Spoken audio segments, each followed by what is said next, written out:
Blessing blows on a leaf and places it on a bottle.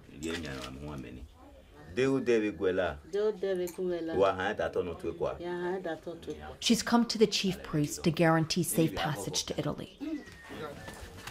She knows it's a dangerous journey, but she's desperate. Do you have kids? Yeah.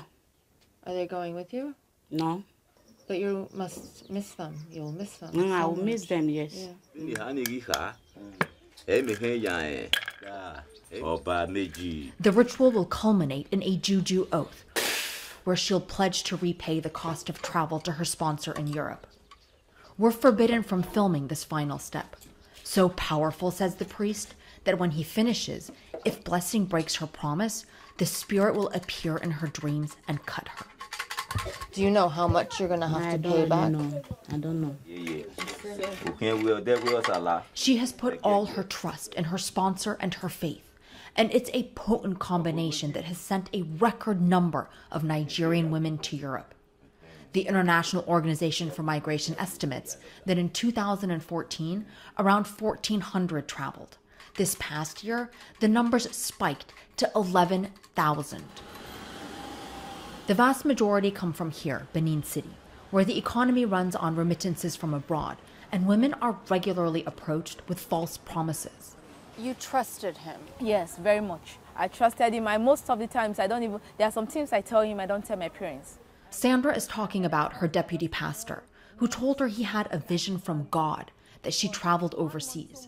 Then he said his sister in Russia could get her a job in a hair salon. Sandra went willingly, but for added insurance, he took items from her. My pants, my bra, the hair from my head, my armpit, and my private part. He said that it's a form of agreement, so that when I get there, I'm not going to run with the money. When she arrived in Russia, the sum was more than she could have ever imagined. But the first thing she did, she took away my passport. That unless I finish paying her money, $45,000. $45,000. Yes, that's what she said. And the only way to pay that off was prostitution. Bound by the spirits in a strange city, for the next 3 years, Sandra's life was hell. She lost count of the men per night, at times 10, 15, 20, even more. And at that process, most of Nigerian girls lost their life because it's not every girl that can withstand the pressure of 10 men. She thought about killing herself, if only to spare herself being killed. There were four or five in numbers. They asked me that they need to sleep with me through my Anna, and I told them I can't do that. They pushed her out a second-story window and she broke her wrist. But she didn't go to the authorities. The trafficker had given the items he took from her to a priest in Nigeria. And like so many, she was afraid of the power of the juju. It's like a danger to we girls, so we're very careful. Mostly when it has to do with the sensitive parts of your body, they might use it against you. It took Sandra 3 years to pay off the debt. The wicked don't have any place here. They have to face the law. When she got back to Benin City, she reported the man and his sister who trafficked her, and they are now on trial. They were shocked because they never expected they would see me in Nigeria. They thought I was dead. This is the church where Sandra was approached.